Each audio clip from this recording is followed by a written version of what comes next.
Hey, what's going on, everybody? Keith Niebuhr of Gators Online, and this is another edition of our Talking Gators recruiting show. Today, we're going to give you the 411 on several areas of Florida Gators football recruiting, from high school recruiting to portal recruiting. And we start off with my great coworker, Corey Bender, and he's got some great insight today into a few different areas. Corey, first of all, how you doing, buddy? I'm doing good, man. Thanks for having me on, Keith. Hope all is well with you, too. Thanks for having me on. Hey, this is your show, man. You're the star. Later on in the show, we're going to bring on our other coworker, Blake Alderman, who's going to talk about some transfer portal stuff. But Corey, we start off with, some interesting stuff here. You went and you saw Will Griffin, Florida's quarterback commitment on Monday. You spent some time with him. You know, obviously Florida doesn't have a lot of committed players in the 2026 recruiting class right now. Will has been committed since last summer, and he's working on some guys. He's trying to bring in some elite players to make this another high-quality class, and that's what you wrote about. So who are some of the guys, Corey, that Will Griffin is targeting in the 2026 class? Yeah, I think one that stands out, Keith, is Jeren McCoy. Obviously, the offensive line from IMG Academy. I know, obviously, it's a guy we've written about quite a bit. Grew up in Ocala, not far from Gainesville. His mother is obviously a big supporter of the Florida program. I think that's one guy that he thinks Florida can definitely get. Tennessee is definitely Florida's top competition right now. It's a kid's going to take several OVs, but I think it's a very close battle between Tennessee and Florida, with the Vols possibly having the advantage right now. But that's one guy he feels good about. Another one, Caden Prothro, an elite tight end, an Under Armour American out of Georgia. Right now, Auburn, Georgia, and Florida are the three schools positioned best. And even when he visited early this year, that was a guy that you could see him outside the football facility. They were talking quite a bit, and they've maintained communication since then. And he's one of those guys that he said, hey, he's an elite target. It's not going to be easy, but that's a guy I really want in the class. And I think another one too, man, is Brett Kolje, another offensive lineman at IMG Academy that right now Will said he keeps in contact quite a bit. As we first reported last week, that he's going to take an OV for the Mississippi State game in the fall. So that's a guy I think is not close to making a decision. Going to take several OVs, but Will says he thinks Florida has a good shot with. And I think the one other guy, Keith, worth mentioning, it's going to be an outside shot, is Naeem Burrows, wide receiver committed to Clemson out of Jacksonville Bulls. A guy that he would love to play with at the next level. A very exciting prospect, a wide receiver who can really stretch the field. We know Clemson, they don't allow their commits to visit other schools, so that's going to be kind of tough. But I know Will, behind the scenes, is definitely still recruiting him.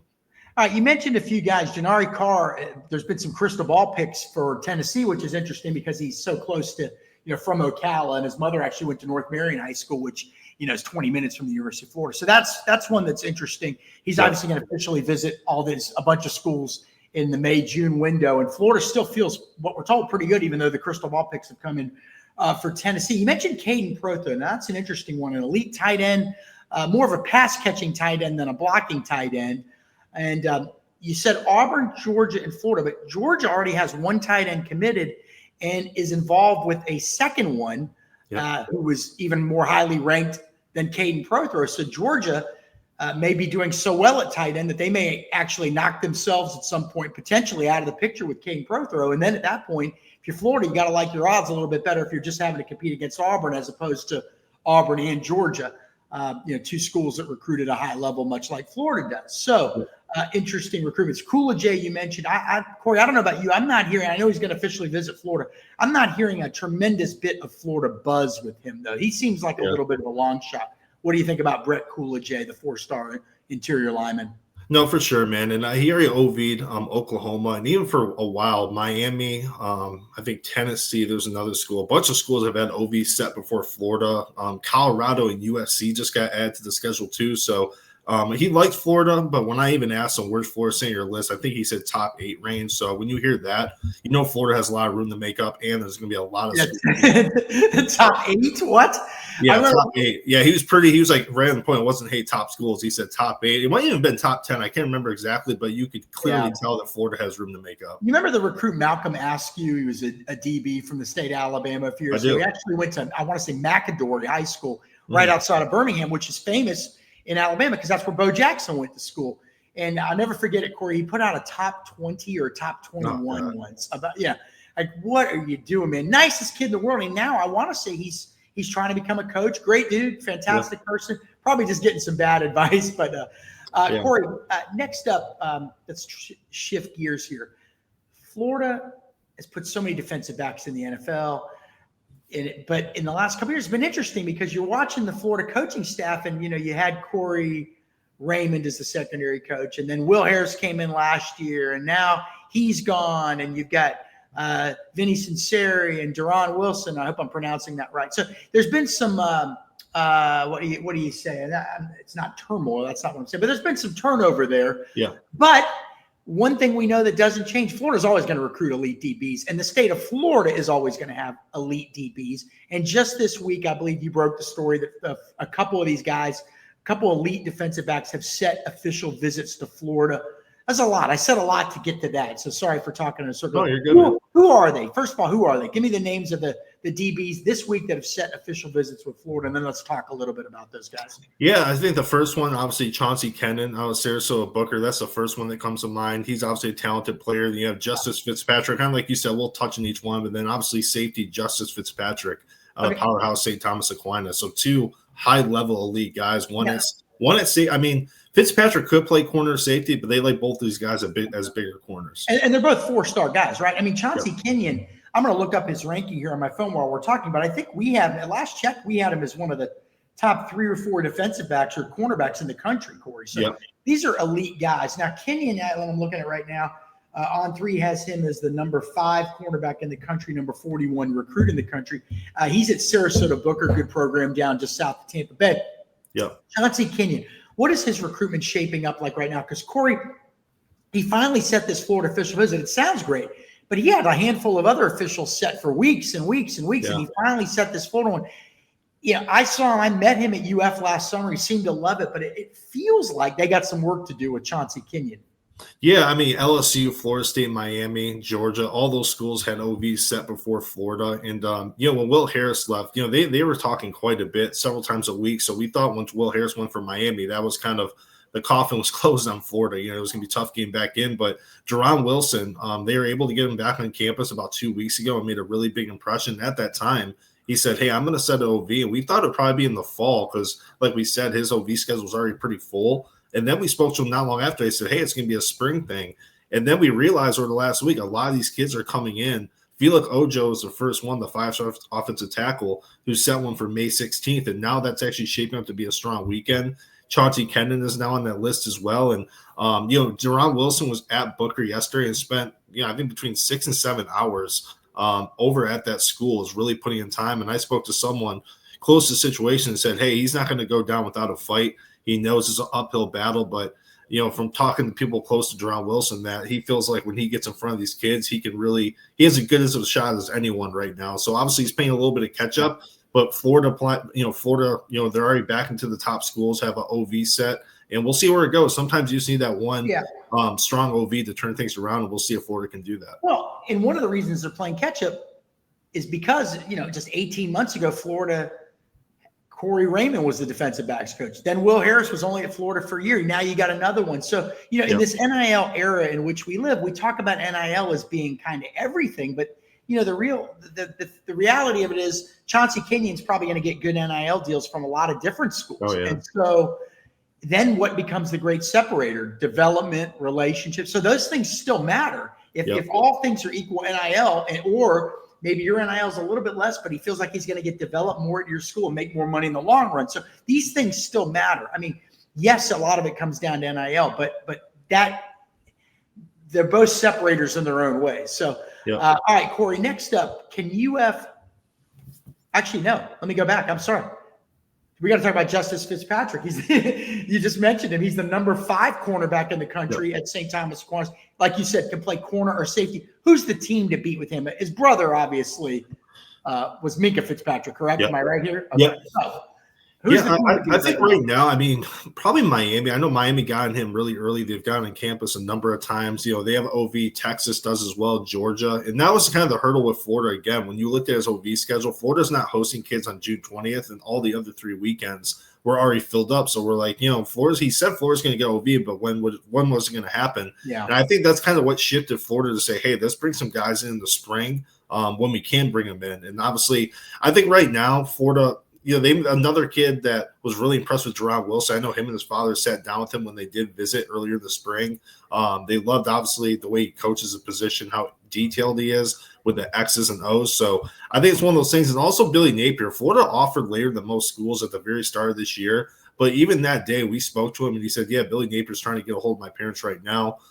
They came down to the school, Billy Napier did, and Coach Wilson spent a lot of time over there as well at St. Thomas Aquinas. So right out the gate, Napier really tried to establish a relationship with his parents. And obviously they got in enough to get an OV. So I think it's kind of like with Chanty Kenan, Florida's playing from behind a little bit, but just the fact that they got an OV set and they're kind of trending upward, you just never know what can happen in these type of recruitments. All right, if you like what we're doing here, let me get my photo back up. If you like what we're doing, make sure you hit the like button below, hit the subscribe button, leave a comment, positive, negative. We need the feedback. That's the only way we're going to get better and provide the quality that you expect out of us.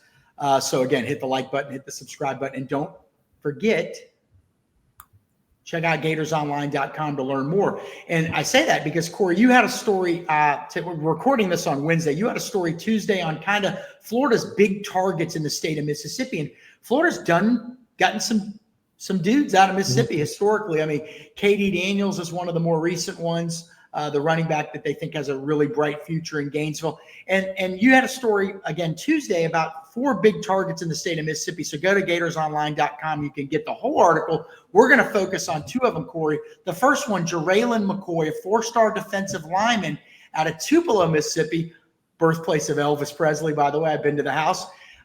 Really good player, former LSU commit. And it feels like Florida's in a good spot. What can you tell us about Mr. I can never pronounce his first name, Jeren McCoy? Corey, as of right now, he spoke to us last week and said he's going to be in Gainesville this weekend. I reconnected with him last night. He said, hey, it's still kind of in the works. So we'll see if that happens. I think it's going to be needed, Keith, because last weekend he visited Texas, and they had made a big impression. And some people think that Texas could be the front runner now. But right now, Texas, LSU, and Florida, those are the top 3. Ole Miss is in there as well, but those 3 are above the Rebels. And I know when we spoke about 2 weeks ago, he told me Gerald Chapman, that's his best relationship in recruiting right now. And he said Florida, the fact that Coach Chapman came down day 1 of his spring practice really made a big impression on him. And he keeps saying to me, it's the environment in Gainesville, just how I can be myself. It's not just football. It's just about him being himself as, kind of just bonding with these coaches as a person. And I know that's made a big impact on him in his recruitment. He's going to be announcing this summer, and I think those OVs are going to be key. I think we keep seeing this with Texas. They get kids on campus, and all of a sudden they surge from maybe number 2 or 3 up to the board. So that's going to be tough. But I think Florida has as good of a shot as anyone right now. The relationships are strong. And I think the other thing is, too, Keith, he was supposed to be down for the Orange and Blue game, but travel issues forced him to cancel. And then now that's where this trip for this weekend is kind of coming in to replace that. We'll see if it gets done. He told me it was done before, and now he says he's still working on it. So I think that's going to be needed, especially after the strong impression the Longhorns made last weekend. Yeah, we got to give Texas credit because they have really, since getting into the SEC, they've really kind of done an outstanding job of I don't know what I'm trying to say. They're good recruiters. I guess. They know what they're doing, obviously. Especially, we've seen some Florida-Texas battles on the defensive line. DeAndre Robinson, who we're going to talk about later in the show with Blake Alderman. Texas initially won, then he flipped to Florida. Joseph Mbachi last year committed to Florida, then ended up committing to Texas, then ended up recommitting to Florida. He gets to Florida this summer. So Texas also trying to maybe the leader for Kendall Gerville, a defensive lineman from the Fort Myers area. So and possibly Vodney Cleveland as well. Yeah, I mean, kids go there and they seem to look. We're starting to see this thing with Texas now, where kids come out of those visits talking like they did about Alabama 10 years ago. Yeah, like it's all of a sudden they're just shoot. Hey, they're a contender, and then all of a sudden they're on top. I mean, so they're doing something right on those visits. Corey, the next guy though, this guy's a really good player. 5-star safety, Brilan Wac out of Brandon, Mississippi. That's down in that Jackson area. Hartfield Academy, number 1 ranked safety in the country. Really got a top 4. The 4 schools we're watching: Florida, Auburn, Ohio State, Texas A&M. Some people think Ohio State is the favorite. He's got a sister, however, that plays softball at Auburn, so he's there a lot. There's a lot of layers to this recruitment. Florida's in it because Vinny Cincinnati. Yeah. Vinny Cincinnati, the new secondary coach, had a prior relationship with Brilan Wac before he got to Gainesville. How much is Vinny being in Gainesville, being on this staff, how much of a shot in the arm is that given Florida in this recruitment? And do they have a realistic chance, Corey, of landing him? Because you hear so much Ohio State and Auburn buzz. Does Florida have a realistic chance of landing Brilan Wac, the 5-star safety? You know what's funny? I think they do, man, because I've seen there's been a little twist and turns. I mean, like you said, there was other schools on top early in this recruitment, then Ohio State, and then, I think with Florida, I think like you said with Vinny Sincere, I think that is probably the number one reason why Florida's in the mix. Because even when he was at Washington, there were talks about Washington, even though it would have been a long shot for them to come on top, but there was word about Washington possibly making like a top 5 for him if he would have stayed at, out on the West Coast just because of him coaching there. So him being at Florida, and then Keith, also, when you put out the article about when Vinny Sincere was hired, I remember Brilan Wac quote tweeted, or I think took a screenshot of your article and put that on his Twitter and, put like the eye emoji. And you never see that now, especially from a highly ranked kid, because you know what comes after that. I mean, people are going to ask you, ask for interviews and stuff like that. So I think his presence is a huge factor. He's visited Florida twice already this year. He believes Florida is a place that could develop him and send him to the NFL, like all these schools could. He's an elite kid. But I think, all the visits he's went so far have went very well. But I think that OV is going to be needed. Like you said, Keith, Ohio State was named the leader earlier this spring. So obviously that's very notable. But I think Florida definitely, they replaced, I believe it was LSU at the start of the year. And that was really when Vinny came on board. So that was a big deal. Corey, before we let you go, we're waiting for Blake to jump in.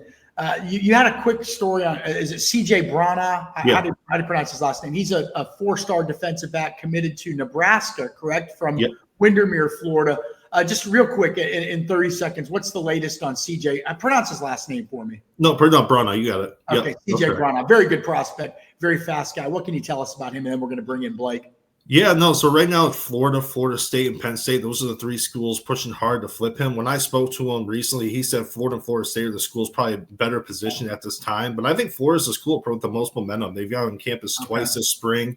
Obviously distance from home's a factor, and the culture and atmosphere is another big thing. We know I think Billy Napier and Matt Rule are kind of similar in terms of personality. So they've been able to click. I mean, there are similarities, him jumping on board and kind of visiting Florida, that they clicked right away. But I think right now Florida has the momentum. It's not going to be easy flipping him from Nebraska. But I think even if he stays committed to the Cornhuskers through the summer, that a lot of him, he could get on campus for game days fairly easy, an hour and a half away from Windermere. So I think over the long haul, you got to look at Florida, in my opinion, as a front runner. And I think as of right now, the best chance of flipping him early on. Okay. You got more on CJ Bronna. I'm sure I'm butchering your last name, CJ. I'm going to learn it, I promise you. No, you're good. We've got more on CJ Gators Online right now. You just published that as we record this. So we're recording this around lunchtime Wednesday. All right, we got another guest. Now, Blake, you see Corey's background? You see how he's got a stadium? I see that. He's technology savvy. That's not me. You've got 2 fans going that look like either one of them could just rip right into your skull at any second here. I'm going for the 3D look. Well, all right, Corey, we appreciate it. We're going to talk a little portal recruiting with Blake. Corey, you want to send Blake off, or Blake, you want to send Corey off? Anything you guys need to say anything privately here? Nobody's watching, nobody's listening. No, have a good time, man. Enjoy it. All right, Corey Bender of Gators Online. We appreciate it. Make sure you go check out his work at GatorsOnline.com. Corey, thanks, buddy. Yeah, appreciate it. See you, man. Oh, here we go. Wait a second. Trying to figure this out. Exit solo. There we go. All right, Blake Alderman of Gators Online. Blake, I'm not exactly technologically savvy here, so bear with me here. We just went over with Corey Bender for anybody that missed it. Elite DBs have set official visits. We talked about Will Griffin, Florida's quarterback commit, who he's targeting, and then also some major targets Florida's recruiting in Mississippi. But with Blake Alderman, we're going to talk about the transfer portal. We got some – let me see if I can figure this out, how to get all this stuff. Transfer portal talk. There you go, Blake. And there's a lot going on right now. But before we get to who Florida's recruiting and what we can tell people, they did pick up a transfer commitment over the weekend. Brandon Bett, formerly a Baylor, a defensive lineman. Blake, tell us how that all went down, because this was important, and we can talk about that in a minute. But this was an important get, seeing that, one, Florida already needed interior defensive line help coming out of spring practice, and then DeAndre Robinson entered the portal and ultimately landed at North Carolina. So then it became a major need, and Florida was able to turn this over pretty quickly and get Brandon Bett on board. What can you tell us about him? Yeah, I think even if you look all the way back to the winter December signing period for the portal period, Florida had dabbled with some defensive linemen. Keyshawn Silver visited, who's more of a true nose. So Florida, at least looking at some defensive line help, wasn't some new development in the spring, but certainly DeAndre Robinson entering the portal there near the end of the final days, at least, of when the spring portal was open, goes in there. A little bit of an unexpected move, maybe not internally at Florida, but still, nonetheless, the amount of days left in the portal, your options are obviously dwindled down some. So same day DeAndre goes in the portal, Bett had actually went into the portal too. He was played, I believe, in just the bowl game this past season at Baylor. He was, I think he came off the bench in that game. He was academically ineligible during the 24 season. So regular season, he sat out. That's all squared away. He's now committed. So goes in the portal same day as DeAndre, quickly sets up that official visit with Florida for last weekend.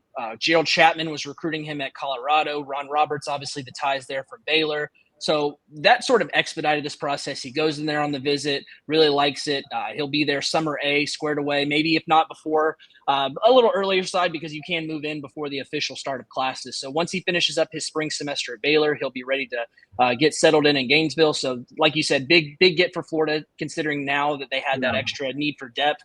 I think Bett is one of those guys that was pushing around 300 pounds. So he's got the size, he's got the length, he can play some nose, he can play some end, which is a 3-tech defensive line, interior guy for in Florida's defensive scheme. So you've got a guy that does have that versatility like Robinson, and again, another body there that you needed even more so for depth. So kind of squared off a lot of boxes for Florida. Yeah, it'll be fun to look back later to see when you take a look at who Florida's portal losses were and who they brought in, and then you're probably going to lose more than you bring in because you're also developing younger players that are taking spots too. But it'll be fascinating to see kind of was it a plus gain? Did they gain?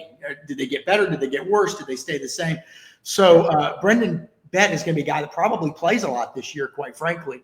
So that was a huge pickup.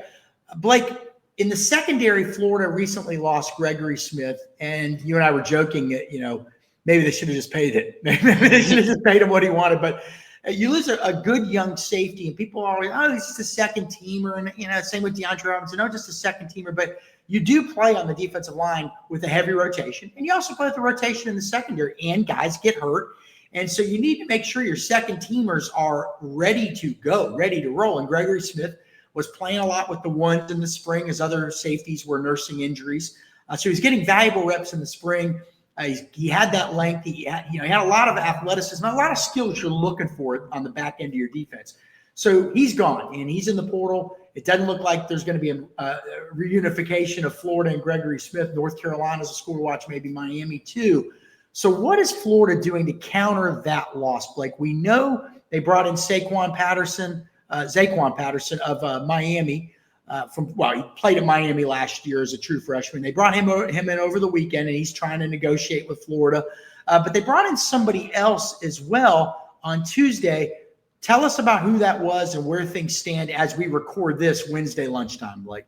Yeah, it's Dylan Tatum. He's a former defensive back at Michigan State. I believe it was the Florida Atlantic game, which was Michigan State's first game last season. He had some kind of injury. I think it was like an ACL tear, some injury that he missed last season. So he's in the portal now. I'm unsure where he's been visit-wise or maybe where he's going from here, but he arrived Tuesday night in Gainesville, visit Wednesday from morning till around the evening. I think with Florida, you're looking at him, and I think it's just where NIL, maybe they didn't match sides on that. I think that maybe what he was looking for and maybe where Florida was looking at just didn't seem to mesh. And Florida's got Jordan Castell. They've got those Bryce Thornton too, another safety that's had some experience. And then you brought in those 2 4-star guys in Lagonza Hayward and Drake Stubbs. So Florida's not exactly hurting at safety. I think that obviously you need another body. Greg Smith was a loss in itself, and that's just kind of a rotational depth piece, like you said. So you're not exactly looking for a guy that's going to be a starter. If he does elevate the room and push those guys that are starters, great. But I think at this point, Florida's maybe not looking to overspend on a guy that they don't value as a guy that's going to be a starter. It's like paying a backup guy, maybe starting money or something like that. I mean, I'm not sitting in these negotiations, but I think NIL is something to where I don't really see this going forward between Tatum and Florida. I think they're going to go their separate ways, but that still leaves whatever happens with Zaquan Patterson. You mentioned he visited Florida. He's visited Ole Miss. We'll see what goes on there. Ole Miss did land another transfer portal DB. I'm not sure where they're at market-wise for another guy or another potential just addition to that safety room. Oklahoma State's kicked the tires there. I think I'm wait and see if he does set up a visit there or where things go from in the future with Oklahoma State and Zaquan. But at this point, I think they're still negotiating. Any other names that could potentially pop up from the portal at safety, I'm not sure. That's kind of wait and see for me myself, but it's a little bit of a standstill there. See, I think it is kind of a high priority because I know you brought in Lagonza Hayward and Drake Stubbs at safety, but I don't know that you want both your number 2 guys to be true freshmen. I think that's a dangerous game, and I think Florida knows that. Otherwise, they wouldn't be looking. Sure, it has nothing to do with the talent. People may be thinking, okay, well, we've got these 2 incredibly talented freshmen who just went through spring practice. It has nothing to do with that. Your room as a whole has to be how many guys can you have ready to play, and not just play, but like not have a complete fall off a cliff, right? And so you knew with Gregory Smith, you knew that he could come in behind. Quite frankly, he may have been able to grab a starting role. We don't know. I mean, right. I wouldn't say safety's been a strength at Florida. I didn't think it was a strength last year. I don't think they're terrible. I'm not saying that, but I don't think it was a strength, right? So you lost a pretty valuable player, I feel like, in Gregory Smith. Definitely did. Depth, purpose, talent-wise, guy that you've already had developed too. Blake, let me ask this. With Brendan Bett of Baylor, the defensive line transfer on board, is Florida done on the defensive line? Do we know? Do you think, is there a chance they could get somebody else in the transfer portal? I know I want to explain this to people. It is more difficult to get transfer portal info than most info because the recruiting window is so small. Florida and other schools are really paranoid and are really secretive about that information getting out. So you recruit a high school quarterback, you're recruiting him over 18 months, let's say. Transfer portal kid, it happens fast. Brandon Bett, a week ago Wednesday, nobody in Gainesville had ever heard of him. A week later, he's committed, he's on board, and he's going to be playing a vital role for Florida come fall. So it happens fast. But have you heard anything that leads you to believe that defensive line, Florida could still take another one, or now they done? I think with transfer portal news, do you add any other guys? What do you do at other positions? Yeah. I think it's always some wait and see. I would bet if I had to give you a straight black and white answer, I think no at this point. I think they're happy with what they've got there. Okay. That doesn't mean that, as they crunch the numbers or as they look at things, they could change their stance on that. I think at this point, they're looking more for addressing safety and that secondary more so than defensive line. I think it just depends on if you find a guy or you stumble upon a guy that you think that can either help you push for a starting role, be an effective depth piece. There's always those types of things that maybe you decide or change your stance on later. But if I had to give you an answer right now, I'd say no. Okay, let me ask this. And linebacker, though, Blake, was a position we had heard in tight end where Florida may be looking for depth pieces. You look at the linebacker position. Florida doesn't look. They've got some top end talent. There's no question about that. Pup Howard, Jaden Robinson, Miles Graham, Aaron Childs, brought in Ty Jackson. You've got Miles Johnson, I believe, also coming in as well in that freshman class. So we don't know whether he'll be ready to play or not. But you don't have a ton of depth. You're playing guys get hurt. So there was some talk that Florida may be interested in adding a depth piece at linebacker.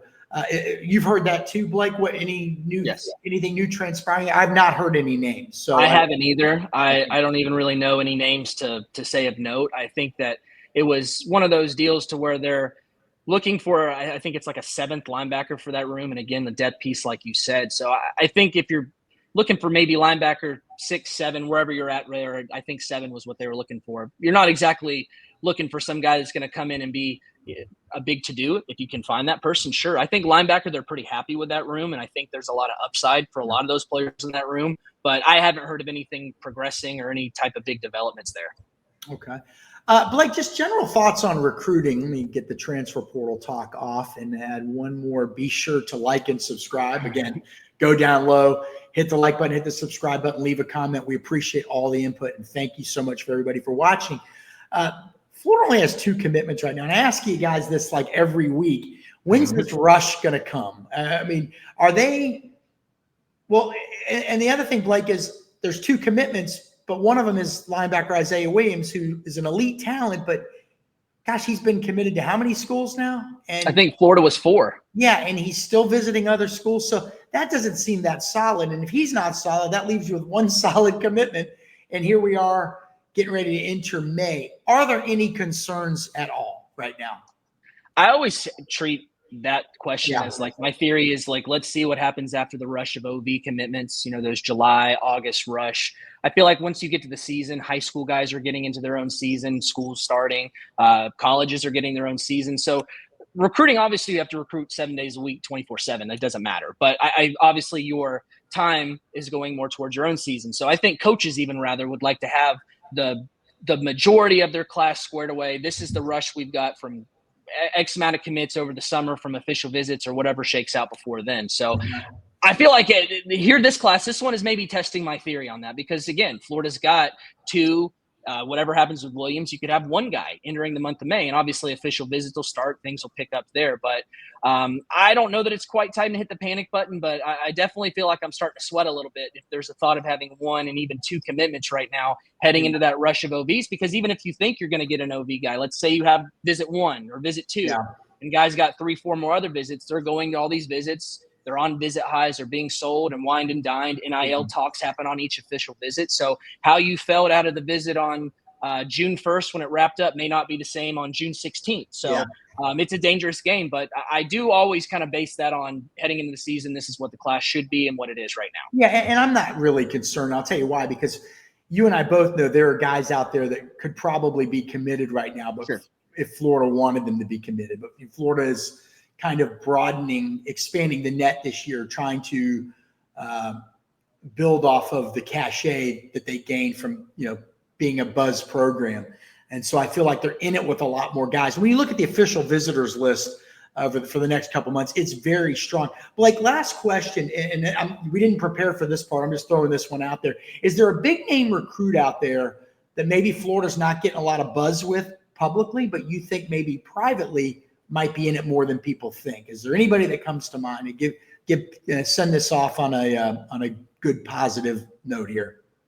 I think at this point I'm going to scan through the official visits here to see if there's anybody that jumps out. Nobody that jumps out off the top of my head. I guess I don't know if this guy would be someone out of left field, because I always feel like, I write about these guys, and Corey and I and you and everybody writes about these guys a lot. I feel like Jeren McCoy, the 4-star defensive lineman out of Tupelo, Mississippi. And I say that just because he's been committed to LSU. Florida wasn't really linked to him a whole lot earlier. I think really the talk of them started around January, February, somewhere around there. It's got projections, seen as an Ole Miss lean. Obviously, guys in Mississippi tend to stay in Mississippi, but he's been a consistent visitor. It just feels like he's always there. He's talking them up. They're consistently top 3, 5, whatever schools he's mentioned. Florida's been there. I guess that's maybe someone that's not getting enough love, but again, I feel like that's a guy that we've been writing about a lot. And that's a guy Corey and I talked about earlier, because he did that whole story yesterday on Florida trying to go into Mississippi, and here are their big targets there. And yeah, I agree with you. By the way, it's pronounced Tupelo. I can't believe you don't know Tupelo, Mississippi, Blake. We're gonna get you out of Polk County and get you up to Mississippi. I'm gonna take you on a road. I feel like it's gonna be very similar. The state of Mississippi seems very Polk County. It's actually very pretty out there. I've had to cover so many recruits through the years in Mississippi.